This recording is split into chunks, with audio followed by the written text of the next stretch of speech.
Assalamualaikum warahmatullahi wabarakatuh. Alhamdulillahirrabbilalamin. Wassalatu wassalamu ala asyrafil anbiya'i wal mursalin Sayyidina Maulana Muhammad wa ala alihi wa sahbihi ajma'in. Rabbi shrah li sadri wa yassir li amri wahlul 'uqdatam min lisani yafqahu qawli. Subhanaka la ilma lana illa ma 'allamtana innaka antal alimul hakim. La haula wala quwwata illa billahil aliyyil azim. Amma ba'du. Alhamdulillah, syukur kepada Allah Subhanahu Wa Taala kerana dengan izin dan limpah kurnianya, maka pada hari ini kita dapat sama-sama berada dalam majlis ilmu. Selawat dan salam ke atas junjungan besar Rasulullah Sallallahu Alaihi Wasallam. Jadi pada petang ni saya akan masuk pelajaran tafsir, iaitu surah Al-Ghashiyah. Bismillahirrahmanirrahim. Pendahuluan mengenai surah Al-Ghashiyah. Surah Al-Ghashiyah artinya hari kiamat. Nama hari kiamat ni macam-macam surah ya. Hanya salah satunya Al-Ghashiyah, iaitu surah ke-88 mengandungi 26 ayat dari jenis Makkiyah. Kita tahu Quran ni diturunkan di Mekah dan di Madinah. Yang ni diturunkan di Mekah, diturunkan selepas turunnya surah Az-Zariyat. Kita baca surah. Bismillahirrahmanirrahim. Hal ataka hadithul ghashiyah. Terjemahan dia, sudahkah datang kepadamu berita tentang hari kiamat? Ayat ini berbentuk pertanyaan untuk menarik perhatian para pembaca Al-Quran dan mengingatkan betapa hebatnya hari kiamat itu. Adakah engkau, ya Muhammad, telah mendengar berita dan kisah hari kiamat? Kami, yakni Allah, akan memaklumkan kepadamu akan kehebatannya. Jadi mula-mula Allah tanya dulu, tahu ke kita tentang hari kiamat? Kemudian Allah menerangkan keadaan golongan orang-orang kafir yang keji dan golongan orang-orang mukmin yang berbakti, iaitu ayat yang kedua, wujuhun yawma idzin khashi'ah amilatun nasibah tasla naran hamiyah tusqa min 'ainin aniyah laisa lahum ta'amun illa min dhari' la yusminu wa la yughni min ju'. Terjemahan dia, banyak muka orang pada hari itu tertunduk, terhina. Amilatun nasibah, bekerja keras lagi penat. Tasla naran hamiyah, masuki api yang sangat panas, iaitu neraka. Tusqa min 'ainin aniyah, diberi minum, yakni dengan air dari sumber yang sangat panas. Laisa lahum ta'amun illa min dhari'. Mereka tidak memperoleh makanan selain dari pohon yang berduri. La yusminu wa la yughni min ju', yang tidak menggemukkan dan tidak pula menghilangkan lapar. Tadi Allah tanya apa cerita hari kiamat. Dia beritahu ada dua golongan di hari sana nanti. Satu golongan kafir yang keji dan satu golongan mukmin yang berbakti.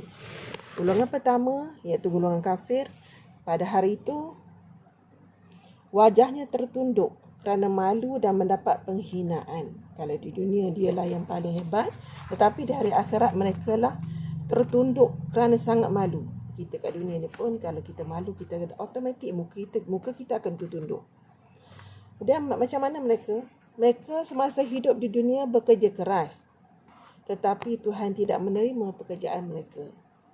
Walaupun beramal baik, kalau tidak beriman kepada Allah dan Rasulnya sebagai asas diterima amal seorang itu di sisi Allah, dan tidak pula meniatkan untuk Allah, sebaliknya mereka berusaha untuk menentang Allah dan Rasulnya serta membuat kerosakan di muka bumi, maka Allah tidak menerimanya. Syukur kita orang Islam. Ini kalau orang kafir ni, mana dia buat baik pun Allah tak terima. Jadi kita alhamdulillah, bila kita buat amal, Allah akan balas dengan kebaikan. Bermakna mereka hanya penat saja, tidak mendapat sebarang faedah dari kerja dan usaha diamalkannya dengan penat lelah dan bertungkus lumus. Kesannya adalah kekecewaan yang terbayang di muka mereka, menyebabkan mereka tertunduk kehinaan pada hari itu.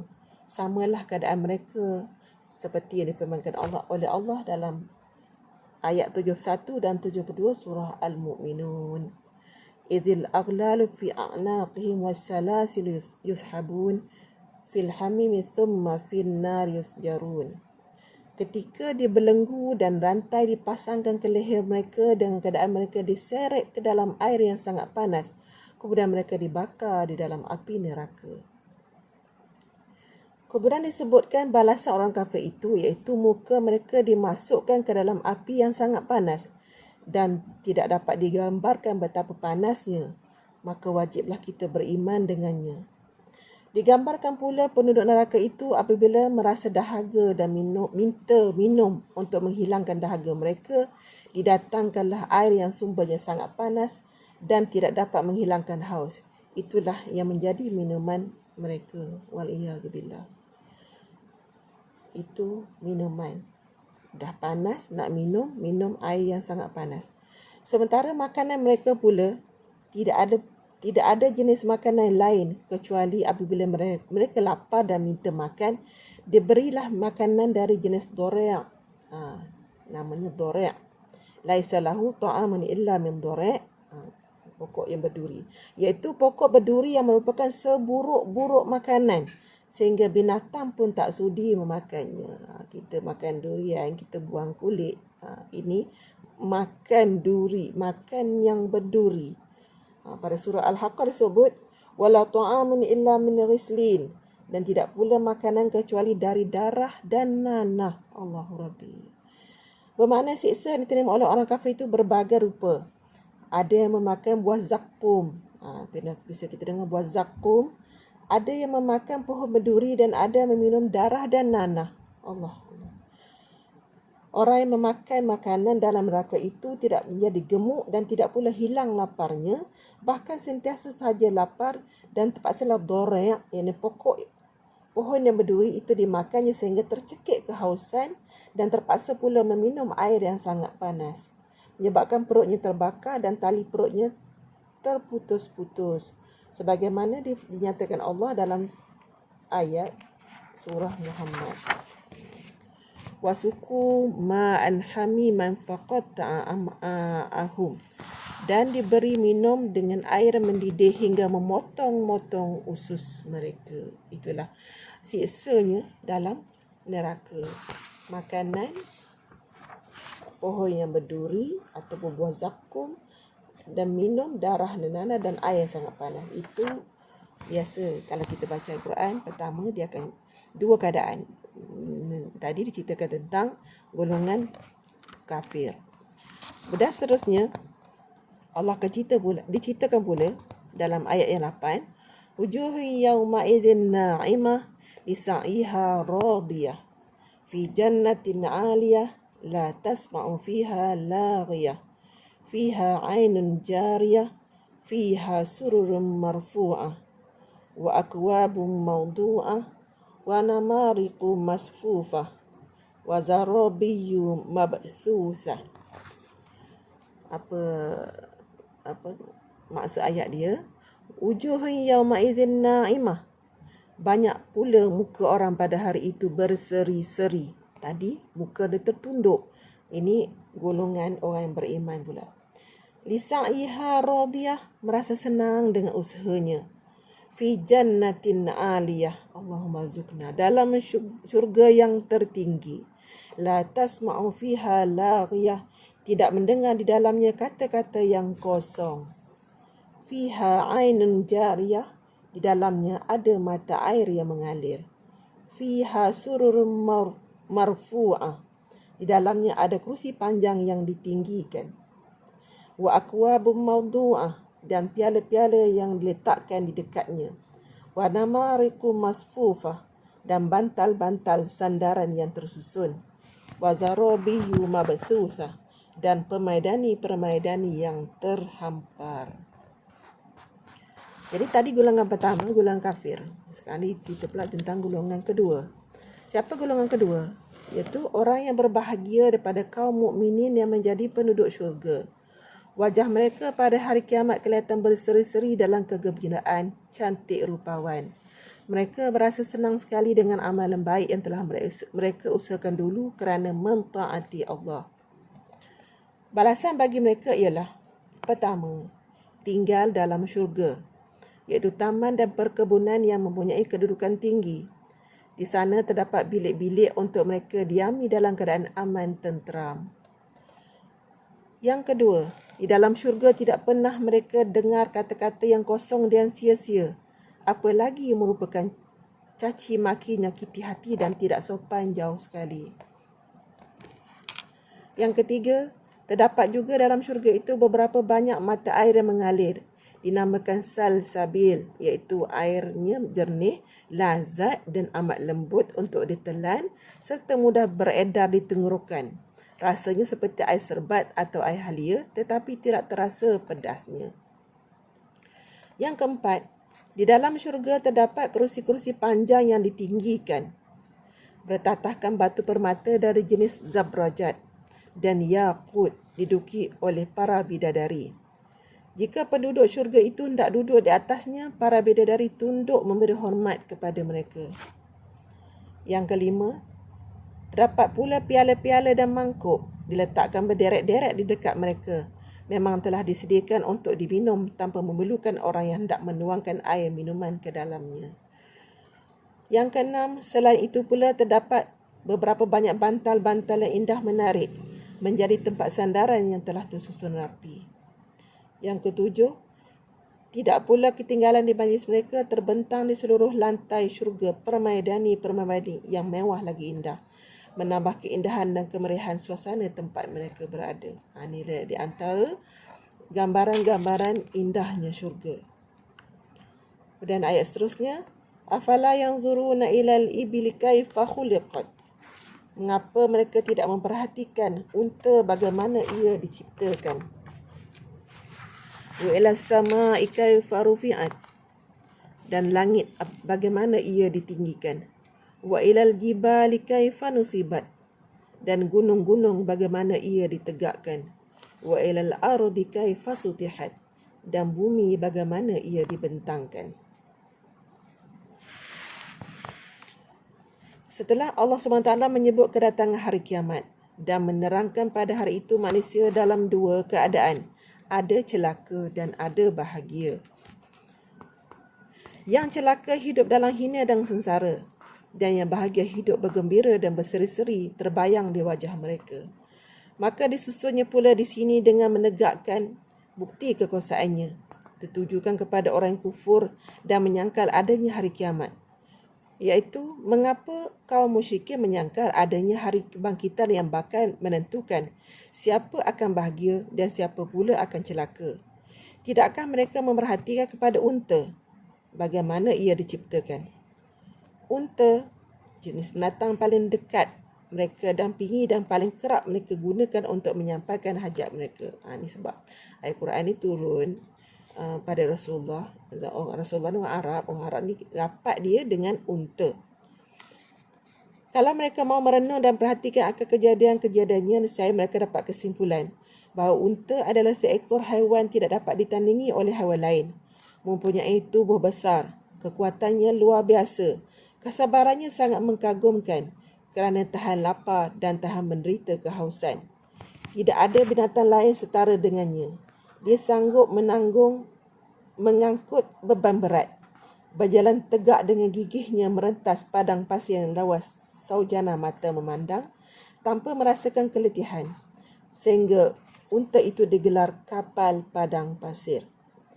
Dalam pada itu amat mudah ia digembalakan walaupun di padang rumput yang penuh dengan pohon berduri dan batu-batu. Itulah jenis binatang yang sangat mereka kagumi. Kita sentiasa mereka dampingi dan tahu benar tabiat binatang tersebut. Ungkapan kata berbentuk pertanyaan pada ayat ini sudah cukup menjadi sindiran dan celaan kepada siapa menyangkal adanya hari kebangkitan. Seterusnya, ungkapan sama dikemukakan kepada mereka yang kufur, iaitu, mengapa mereka tidak memperhatikan langit? Bagaimana ia ditinggikan tanpa tiang menyokongnya? Mengapa mereka tidak memperhatikan kepada gunung ganang? bagaimana ia ditegakkan terpacak di muka bumi agar tidak tergoncang sehingga dapat didaki oleh para pendaki dari masa ke semasa dan menjadi tanda bagi para pengembara yang mengembara di padang pasir dan hutan belantara. Di daerah Gunung Ganang itulah pula turunnya air hujan untuk pengairan tanam-tanaman, sawah ladang dan menjadi minuman bagi jenis hidup-hidupan. Mengapa mereka tidak memperhatikan pada bumi bagaimana ia dibentangkan menjadi tempat kediaman penduduknya yang akan mengecap jenis tanaman-tanaman ditumbuhkan di permukaannya dan mengambil faedah benda-benda galian tersimpan di dalam perutnya. Ini semua kejadian Allah. Langit tanpa ada tiang, gunung ganang terpacak, kita boleh daki dia, gitulah. Kemudian simpulannya, seandainya mereka kufur dan para penyangkal bersedia untuk memerhati dan memikirkan contoh-contoh paling dekat seperti unta dan yang paling jauh seperti lautan, kemudian gunung dan bumi yang ada ini, nescaya tahulah mereka bahawa makhluk-makhluk tersebut ada penciptanya. Ia bukan jadi diri sendiri. Ya. Ada yang memelihara, mengatur dengan kuasaannya. Kalaulah mereka benar-benar insaf, pastilah mereka beriman bahawa Tuhan yang berkuasa menciptakan makhluk tersebut dan mentadbirkannya dengan bijaksana, tentulah berkuasa pula mengembalikan manusia yang telah mati menjadi hidup semula di akhirat untuk diberi balasan ke atas segala perbuatannya. Janganlah hendaknya lantaran kejahilan mereka memikirkannya bagaimana hari kiamat boleh terjadi, menjadi sebab pula untuk kufur dan mengingkarinya.